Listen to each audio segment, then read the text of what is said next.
तेजस्वी यादव, अरविंद केजरीवाल, राहुल गांधी से लेकर तेलंगाना के मुख्यमंत्री केसीआर यानी कि चंद्रशेखर राव फिलहाल सुर्खियों में हैं।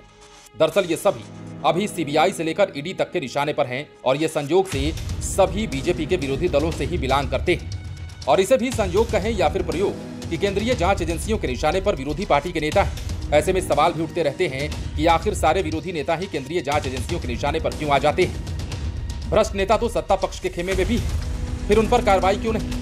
यही कारण है कि विरोधी नेता तंज कसते नजर आते हैं कि बीजेपी वैसी वॉशिंग मशीन है जिसमें जाने के बाद भ्रष्टाचार के सारे दाग धुल जाते हैं। ऐसे में सवाल उठ रहे हैं कि क्या तेजस्वी यादव, अरविंद केजरीवाल और राहुल गांधी जेल भेजे जाएंगे। इसके साथ ही ये सवाल भी उठ रहा है कि इन तीनों में नंबर पहला किसका आएगा।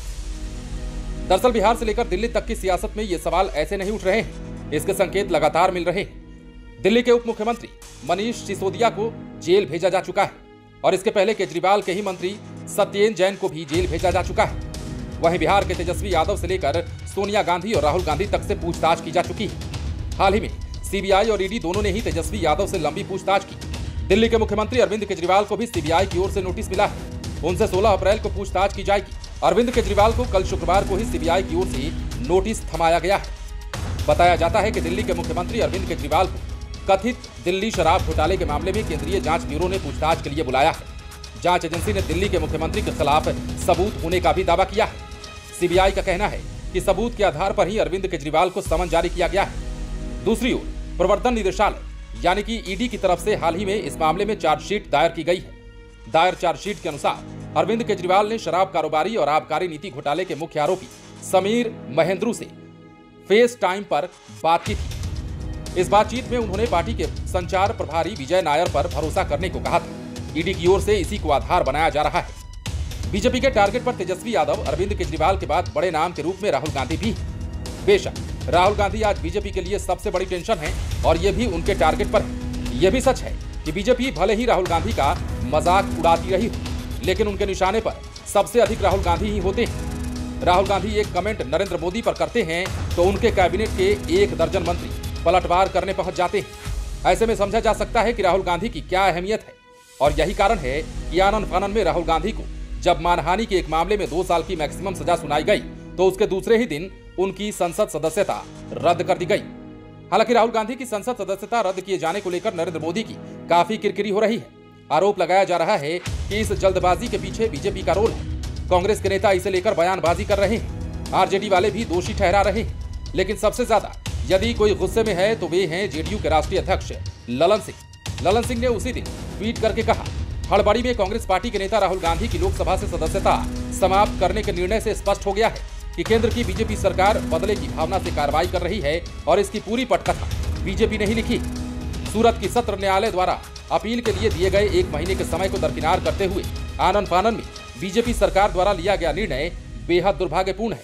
काश केंद्र की सरकार 81,000 करोड़ के कॉर्पोरेट घोटाले के विरुद्ध भी ऐसे ही त्वरित कार्रवाई करती।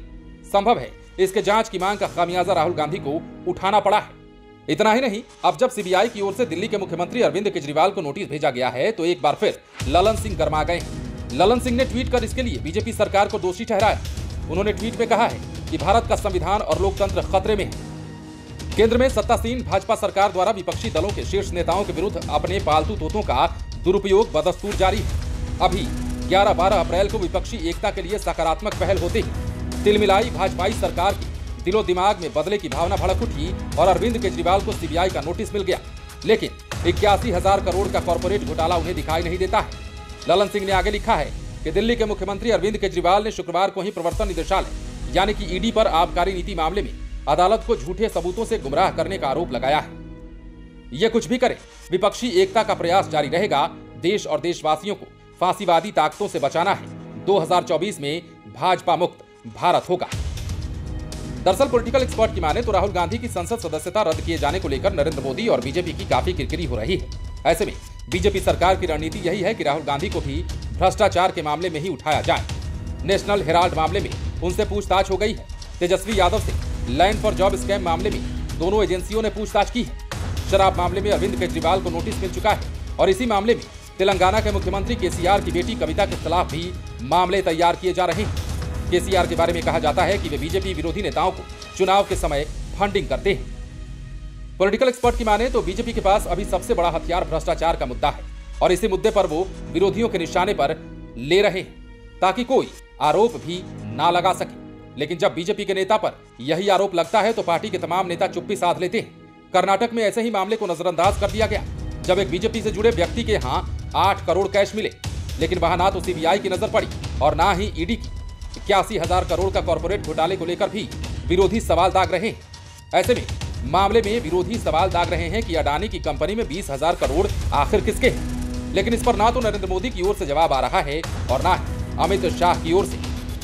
पॉलिटिकल एक्सपर्ट की माने तो नीतीश कुमार 2024 की चुनावी लड़ाई में बेशक एक पायदान ऊपर चढ़ चुके हैं। जिस तरह वे दिल्ली में राहुल गांधी से मिले, राहुल गांधी से लेकर मल्लिकार्जुन खड़गे तक ने अपने बॉडी लैंग्वेज से आत्मीयता दिखाई और उसी दिन नीतीश कुमार अपने टास्क को अंजाम देने को निकल पड़े। इससे बीजेपी की बेचैनी काफी बढ़ गई है और इसके बाद से बीजेपी की रणनीति और अधिक आक्रामक हो गई है। बिहार में बीजेपी की ओर से सम्राट चौधरी जहां नीतीश कुमार पर तेज हमले कर रहे हैं, तो वहीं अरविंद केजरीवाल को सीबीआई की ओर से मिला नोटिस भी इसी का संकेत माना जा रहा है। बहरहाल पॉलिटिकल एक्सपर्ट ये भी मानने लगे हैं कि बीजेपी की लिस्ट में सबसे बड़े सियासी दुश्मन नीतीश कुमार, तेजस्वी यादव, राहुल गांधी से लेकर अरविंद केजरीवाल है और नीतीश कुमार के खिलाफ जांच एजेंसी कुछ नहीं कर सकती। ऐसे में बाकी नेता उनके निशाने पर है। लेकिन इंतजार कर्नाटक चुनाव का है।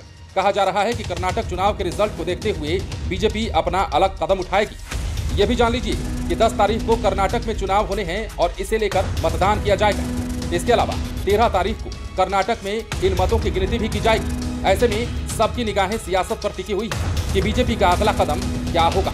बने रहें लाइव सिटीज के साथ। यदि अब तक आपने हमारे YouTube चैनल को सब्सक्राइब नहीं किया है तो सब्सक्राइब कर लीजिए ताकि हम आपको खबरों से अपडेट रख सकें। लाइव सिटीज के लिए पटना से राजेश ठाकुर की स्पेशल रिपोर्ट।